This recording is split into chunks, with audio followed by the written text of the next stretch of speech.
Welcome to Divyadarshini. ఈ రోజు మనం చూసినట్లయితే విశాఖపట్నంలో కనకమహాలక్ష్మి టెంపుల్ లో ఉన్నామండి. మన కనకమహాలక్ష్మి టెంపుల్ లో మార్చుకోవడం కావడం వల్ల రెండో వారంలో భక్తులు పోటెత్తుతున్నారు. ఈ సందర్భంగా మనం మరిన్ని విషయాలు మన కనకమహాలక్ష్మి గారు శోభారాణి గారు అదే ఈ రోజు మనకి విశాఖపట్నంలో గల మరి మార్గశిరమాసం రెండో వారం కావడంతో భక్తులు పోటెత్తుతున్నారు. సో ఎలాంటి సౌకర్యాలు మీరు చేశారు? అందరికీ నమస్కారం అండి. మన ఉత్తరాంధ్ర ప్రజల ఇరువైపు భక్తులకు అమ్మబంగారం కనకమహాలక్ష్మి అమ్మవారి దేవస్థానంలో మార్గశిర మాసోత్సవాలు వైభవంగా జరుగుతున్నాయి. అమ్మవారి గురువారం ప్రీతిపాత్రం అని చెప్పి భక్తుల నమ్మిక. ఇది మనకి రెండో గురువారం. మొదటి గురువారం అయింది. మొదటి గురువారం కన్నా ఈసారి కొన్ని భక్తులు ఎక్కువగానే వచ్చారు. వారికి అంటే క్యూ లైన్స్ కానీ షేడ్ కానీ క్యూ లైన్స్ వెంట మంచినీళ్ళు సప్లై కానీ అన్ని ఇలాంటివి బాగా జరుగుతున్నాయి. ఇలాగ మజ్జిగ పసిపిల్లల పాలు బిస్కెట్స్ అవి కూడా పంచిపెట్టడం జరుగుతుంది. మొబైల్ టాయిలెట్స్ ఉన్నాయి. అన్నప్రసాదం ఉంది జగన్నాథ స్వామి టెంపుల్ దగ్గర. అది భక్తులందరికీ పాత్రలు వేశారు. మనకి 5,000 మంది అని లెక్క గురువారం నాడు. కానీ ఈ సంవత్సరం మనకు పెరుగుతారనే అంచనా కొంచెం ఉంది. అందుకని చెప్పి మన కలెక్టర్ గారు, ఎమ్మెల్యే గారు వీరందరూ కోఆర్డినేషన్ కమిటీ చైర్మన్ మన కలెక్టర్ గారు వారికి వచ్చినంత వరకు పెట్టండి, ఇబ్బందులు లేకుండా ఉన్నారు. వారికి జరుగుతుంది అన్నప్రసాదం భక్తులు వెళ్ళినంత వరకు అందిస్తున్నారు. సుమారుగా ఈ రోజు రెండో వారం కావడంతో ఎంతమంది భక్తులు ఇప్పటి వరకు 34,000 మంది వచ్చారని అంటున్నారు. ఇంకా ఒక రాత్రి 12 దాకా ఉంటుంది కాబట్టి ఇంకో 10,000 మందిని ఎక్స్పెక్ట్ చేస్తున్నాం. అది అంటే భక్తులందరికీ అమ్మవారి దర్శనం చేసుకుని ఆశీస్సులు చేసుకుని క్షేమంగా ఇళ్ళకి వెళ్ళమని చెప్పేసి మేము కోరుతున్నాం.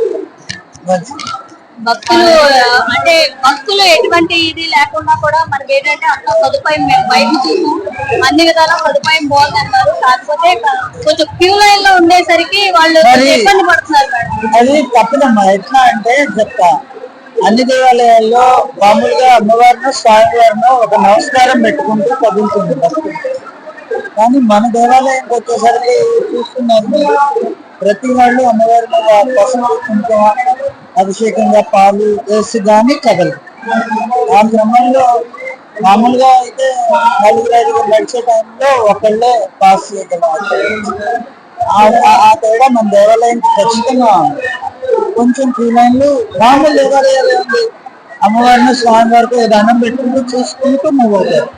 మనకు అలా కాదు. ఇక్కడ అప్పటికే వాలంటీర్స్ పెట్టి తీసుకున్నారు. ఆగాలి, ఫస్ట్ పసుపు వేయాలి, పాలు అమ్మవారి మీద వేయాలని కోరుకుంటారు. వాలంటీర్స్ తీసుకుంటున్నారు, వాళ్ళే వస్తున్నారు. కానీ కొంచెం స్లోగా నడుస్తుంది. కానీ స్టాగ్నేషన్ అంటే స్టాటిక్ గా ఆగిపోవట్లా. అడుగు మీరు చూడండి, అబ్జర్వ్ చేయండి. అడుగు తర్వాత అడుగు, అడుగు తర్వాత అడుగు పడుతూనే ఉంది. ఫ్రీ మూమెంట్ ఉంది. అది ఈ దేవాలయానికి ఉన్న ప్రత్యేకత. అది అమ్మవారికి స్వయంగా చేసుకోవటం, అభిషేకం చేసుకోవటం. మేడం, మనకి భక్తులకి చూసినట్లయితే మనం 4,000 మందికి కూడా మనకి అన్నప్రసాదం అనేది మనకి అందరికి అందుబాటులో అందేలా లేదమ్మా. మనకి గురువారాలు 5,000 మంది అనేది లెక్క.